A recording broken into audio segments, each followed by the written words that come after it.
Hello and welcome to the inaugural episode of Third Thursday 30, a monthly program that is designed to provide you with the information, insight necessary to help you make sure that your money supports your life in the way you want it to, all in 30 minutes or less. So let's get started, shall we? Today's topic of conversation is the retirement tax trap.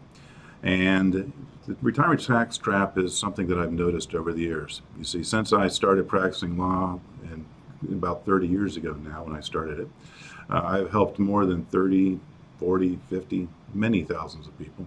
That's an overstatement, of course, hundreds of people.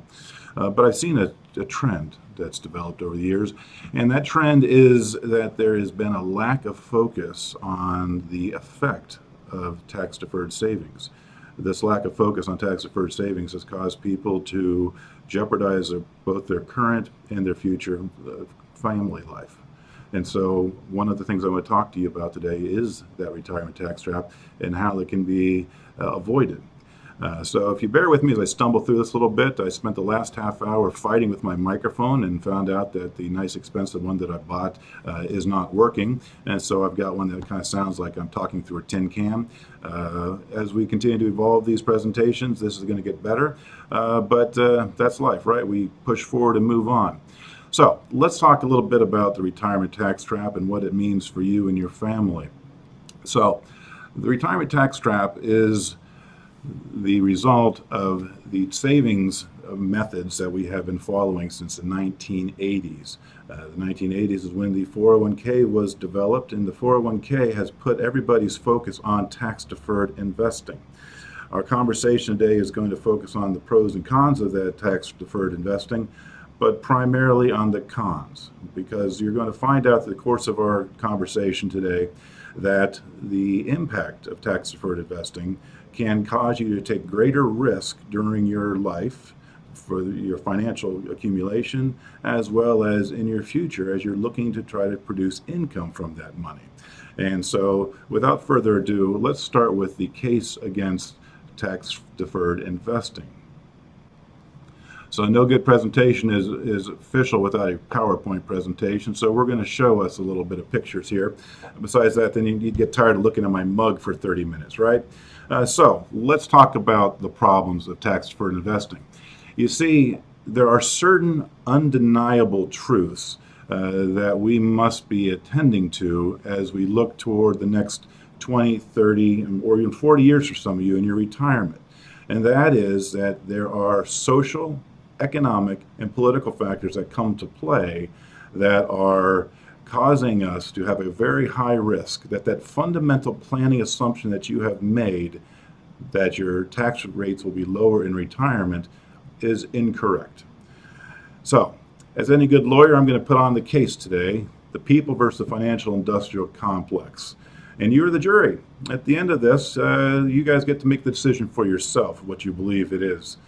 So understand that when we do have a trial, we have potentially three different types of standards of proof that are necessary to establish a case. Well, those standards of proof are, one, by clear and convincing evidence, which you tend to see in the dramatized courtrooms of criminal trials. There's also a more lenient standard, which is called a preponderance of evidence, which is more likely than not. And so when we are talking about whether or not we have to have clear and convincing evidence like a jury trial or a preponderance of evidence or simply more probable or not, I submit that with your retirement savings and your financial future, that the more probable than not standard is really what we need to be looking at. And so when we look at the current financial condition of the world and we look at the United States and what is going to be happening in the next, again, 20, 30, 40 years of your retirement life, we'll see that there are certain undeniable pressures that are going to come to bear. That means that the probability is that the personal income tax rates will be increased in the future and not decreased in the future. And this is why. First of all, we cannot deny that the population is aging. And that effect of that aging population is reflected in this chart, which shows that in 1950, there were approximately 16 workers for every one person that was receiving Social Security. In 1960, that was 5 to 1. In 2015, that was down to 3 to 1. And we project ahead to 2035, that ratio is going to be more like 2 to 1. So we're not here to discuss today what is going to happen to Social Security when this happens, but we are here to talk about the overall trends that are affecting your finances and what is likely to happen in the future. And we cannot deny that with the loss of workers, there's going to be greater importance with regard to sources for income for the government, not just to support Social Security, but the overall revenues of the government. And we also have to be sensitive to the fact that the United States is kind of a far outlier in terms of the rest of the organized economic world. I'm going to show you a few slides here from the OECD, which is basically the largest developed nations that are not China, for obvious reasons. These countries have shared their economic data. And what this picture is showing you here is that in 2015, when this one was last prepared by them, that the United States, which is the bar in red, had a position amongst the lowest countries in terms of the U.S. tax revenue as a percentage of the gross domestic product. Now, that is somewhat understandable in the context of us being the big gorilla on the block in terms of gross domestic product, but the fact of the matter is we are along the lower baseline in terms of how much of our tax revenue is generated in proportion to our GDP.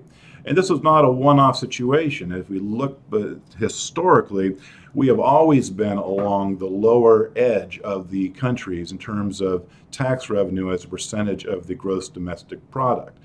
So you see that it's happened over a few years where we've actually fallen lower, but basically we have set a standard over the years where, because of our status as the economic gorilla, we have been in a position where we are able to take less percentage of our GDP as tax revenue. Now, think to yourself, as we look forward again to the next 20, 30, 40 years, what happens as we continue to experience continued globalization and competition, which is affecting our GDP that is not growing like it used to grow. Now, we're not going to talk too much about the government debt, but we all know it's out there. We have a situation that, according to some people, may be unsustainable. If you want to follow the new theory that we can always have debt, then that's fine. However, we have to pay attention to the fact that our debt as a percentage of GDP is, again, amongst the highest in the developed nations. And as we look towards the deficit, again, the deficit is one of the highest amongst all of the organized countries. So ask yourself, what is the probability that in the future we are going to continue to have ourselves the type of revenue that we've had in the past in terms of the government without raising taxes? Now, to talk a little bit about the political, but not to get too political, we hear a lot of talk these days about the income inequality. And we hear a lot of talk about how we need to increase our spending on social programs. Now, what this slide is showing you is that the United States is historically amongst the lowest, again, of the organized economic countries, that in terms of the amount of revenue that the government takes that they spend on social programs, obviously because we have such a large proportion in our military. However, what you need to understand with regard to the OECD and other things that are happening out there is this group, of which the United States is part and parcel of, is designed to influence each other. And this influence is what's leading our politicians to see, okay, well, maybe we need to spend more on social programs because so many other countries spend more. All of this is not to talk to you today about the good or bad of these things, but rather just to enlighten you into the possibility, if not probability, that the social, economic, and political factors are going to cause the income tax rates to increase. Now, let's talk a little bit about the context of this. Currently, I'm showing you what is the tax rates following the Trump tax cuts, also known as the TCJA, or the Tax Cut and Job Act. And understand what that has done for the standard U.S. taxpayer. Well, first of all, overall, that has reduced the number of brackets, the amount of payment by about 2 percentage points across each and every one of the tax brackets. Now, I also want you to focus on those numbers of those tax brackets. See, there are only 6 tax brackets there under the current structure of the tax code. And that has varied over the years to as little as 2 before there was the pledge of no new taxes, read my lips. And now we've seen over the years that that has gone back up to 6. But before then, we had as many as 10, 15 different tax brackets that could be there. Now, what is the impact of that? Well, the impact of that is that it has made what was potentially a fundamentally sound philosophy, that you would have a lower tax rate in retirement than you do during your earnings years, a fallacy. A fallacy that will come back to bite you in the rear end. And we're trying to prevent that from happening. So, let's see an example of what it used to look like and what it could look like. So this is the tax brackets back immediately following the changes that Reagan put into place, where we did lower some of the tax brackets. And I want you to focus just a second on the numbers there. For example, if you had a income back in the day of $16,000, then you'd have a tax rate of 28%. Now, inflation changes things, right? Inflation changes the value of a dollar, and that's what we're showing here now. Because that's $16,000 that was at a 28% tax rate. If you converted that to 2018's dollars, well, that's an income of $115,000. Think about that for a second. Back in 1982, we had an income of about $16,000, which is now about $115,000. That, my friends, is inflation. That is how we have our buying power incredibly reduced over time. And we have to be conscious of that as we look forward. Because when we look forward into retirement, we have a couple of factors that really can come to play to hurt us. And those factors are inflation and market risk, and, as we're going to talk about further, tax rate risk.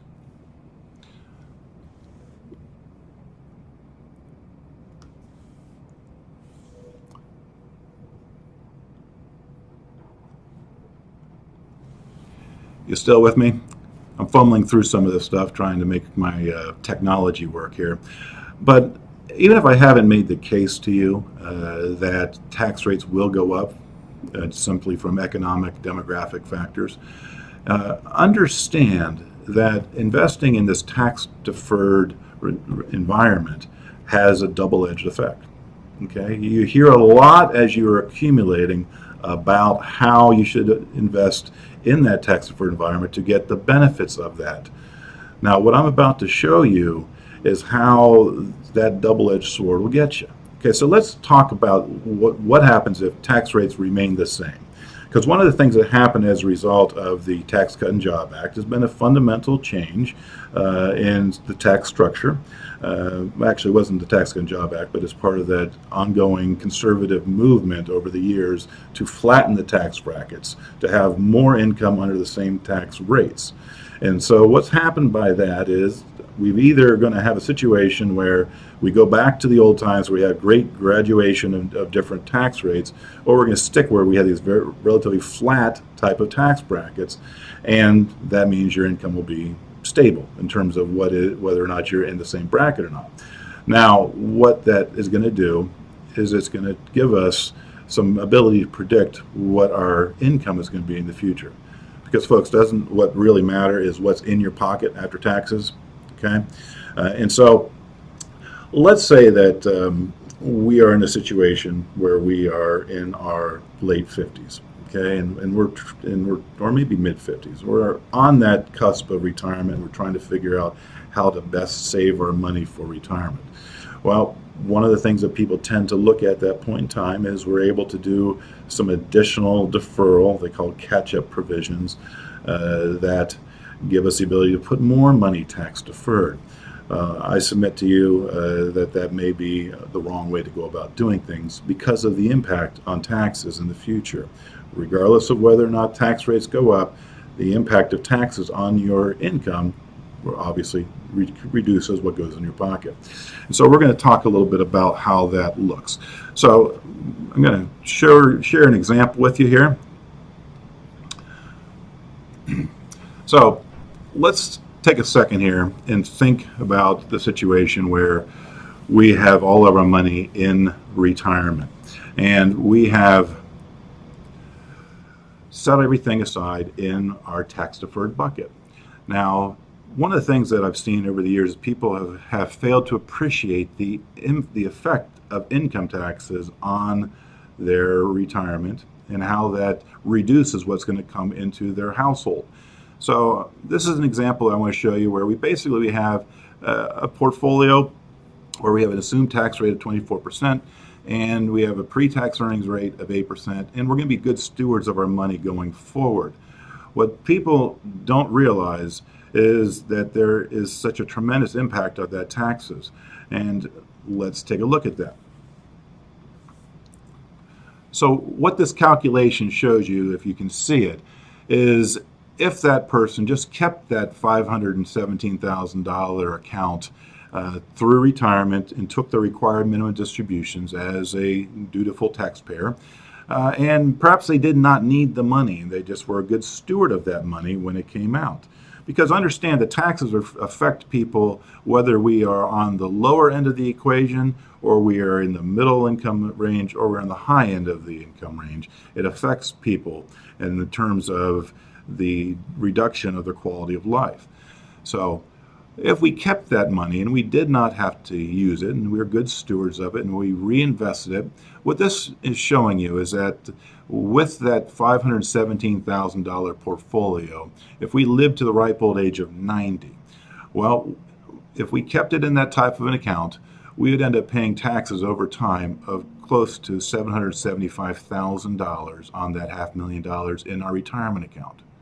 Now let that sink in. You have $500,000 in your retirement account, and Uncle Sam is going to get $750,000 in taxes from that. See, that's the retirement tax trap in a nutshell. You have become a nice little tax-paying robot that you've built these funds for them to take. And how do we get $775,000 coming out taxes? Well, first we have taxes at that income tax rate on the RMDs of about $284,000. Then if we reinvested that, there'll be taxes on that.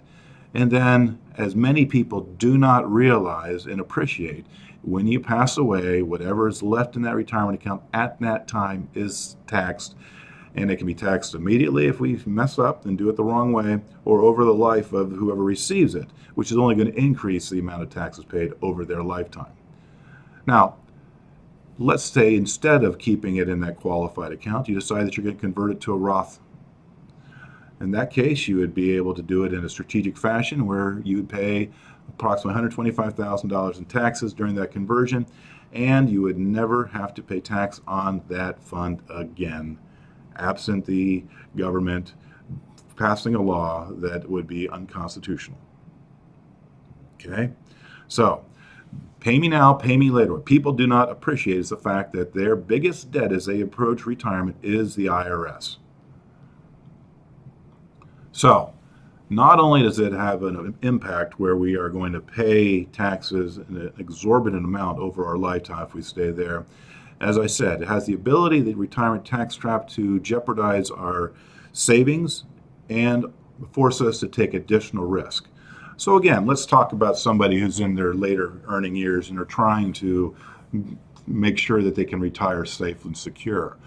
What this diagram is showing you is, let's take that hypothetical person again who's in his mid-50s, has 10 more years till he wants to retire, and has accumulated $500,000 in retirement savings.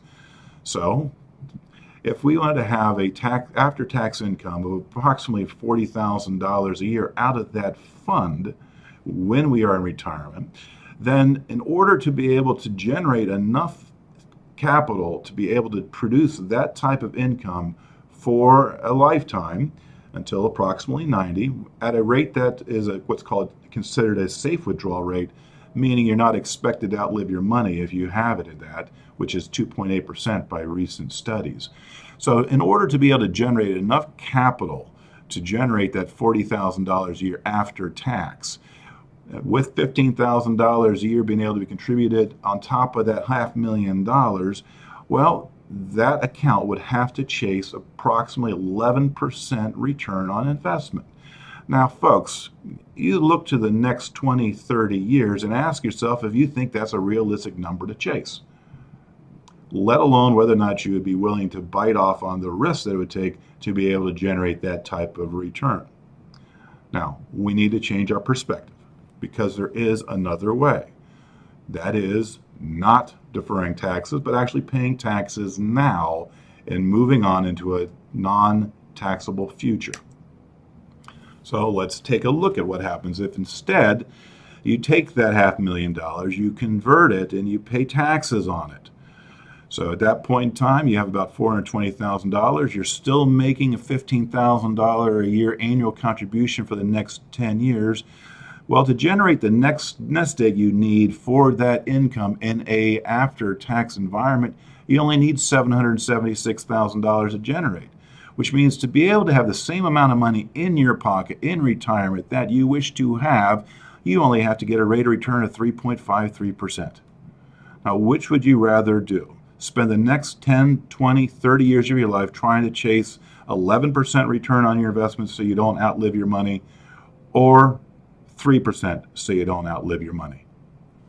So, folks, I promise that we're going to have these conversations and they're going to be within 30 minutes or less. So I'm going to wrap up a little bit here, but I want you to understand that the income tax rates are probably going to go up.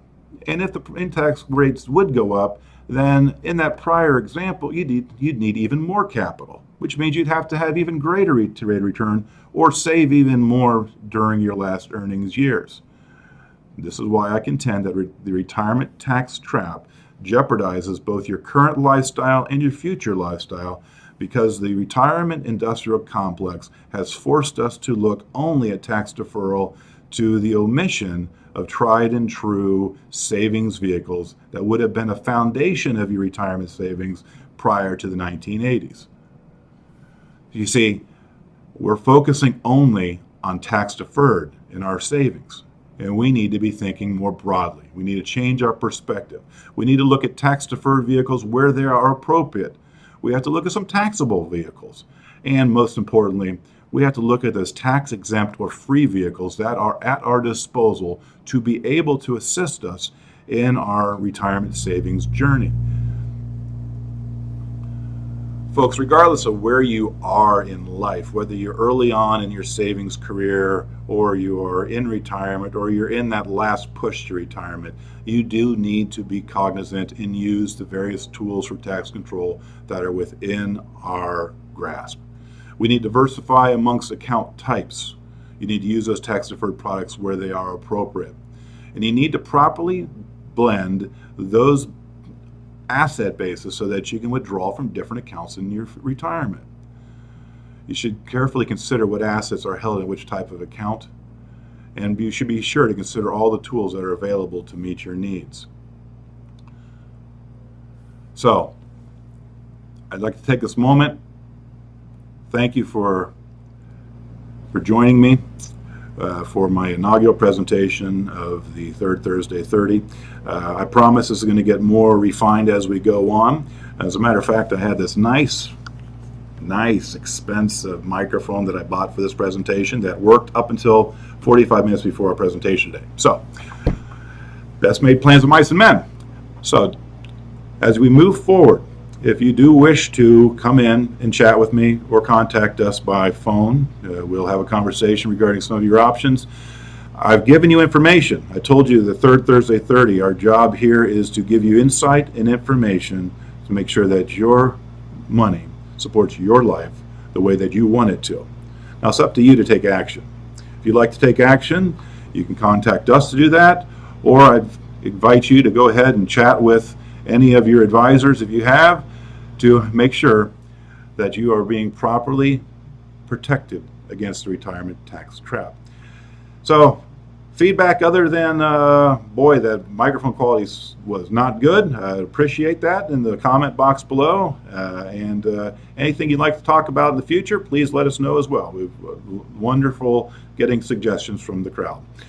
So, without further ado, folks, thank you for joining us for the first Thursday 30, and I look forward to talking to you again next month with more information designed to help you and your family avoid the common pitfalls and problems that are out there in terms of retirement and savings.